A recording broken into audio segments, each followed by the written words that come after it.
Morning. ഇവിടെ ഈ ലാബിന്റെ പരിപാടി അല്ലാതെ ഈ സൈഡ് ബിസിനസ് ഒക്കെ എങ്ങോട്ട് ലാഭത്തിലാണോ? സൈഡ് ബിസിനസോ? സൈഡ് കയറിന്റെ കച്ചവടം അല്ലേ ഇവിടെ? കയറിന്റെ കച്ചവടമൊന്നും ഇല്ലല്ലോ. പിന്നെ വെളിയിൽ എഴുതി വെച്ചിട്ടുണ്ടല്ലോ, എന്തുവാ? മേടിക്ക് കയറുന്നു. അയ്യോ, ഇത് മേടിക്ക് കയറുന്നല്ലേ, മേടി കയർ.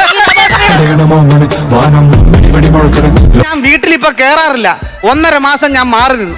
കഷ്ടമല്ലേന്ന് വിചാരിച്ച് ഞാനൊരു പട്ടിയെ മേടിച്ചു കൊടുത്തായിരുന്നു കൂട്ടിന്. കുറച്ച് നാള് കഴിഞ്ഞ് ഞാൻ വീട്ടിൽ ചെന്നപ്പോ ആ പട്ടിയെ മന്ത്രവും വേദവും ഒക്കെ പഠിപ്പിച്ച് ആ പട്ടിയാണ് ഇപ്പൊ അമ്മയുടെ പരികർമ്മി. അത് മാത്രം അങ്ങനെ തന്നെ വന്ന് കേറിയില്ല, അതിന് മുന്നേ കൗണ്ടർ. ലാഭല്ലയോ, ഒരു ചെറിയ സാധനം ടെസ്റ്റിന് അങ്ങോട്ട് ഇട്ടതാ, കേറുമോ നോക്കായിരുന്നു. അത് പൊളിഞ്ഞു കേട്ടോ. നേരത്തെ ബ്ലഡ് കൊടുത്തിട്ടുണ്ടായിരുന്നോ? രാവിലെ ഒരു കൊതു വന്നിച്ചിട്ട് എടുത്തോണ്ട് പോകുന്നായിരുന്നു, ഇങ്ങോട്ട് കൊണ്ടുവന്നായിരുന്നു.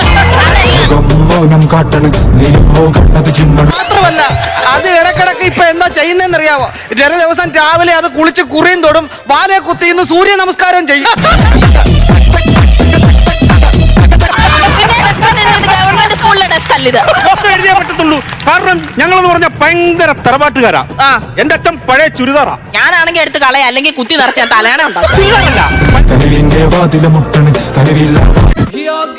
ഇന്നത്തെ വീഡിയോ നിങ്ങൾക്ക് എല്ലാവർക്കും ഇഷ്ടപ്പെട്ടെന്ന് കരുതുന്നു. ഇഷ്ടപ്പെട്ടെങ്കിൽ ലൈക്ക് ചെയ്യുക, ഷെയർ ചെയ്യുക, സബ്സ്ക്രൈബ് ചെയ്യുക.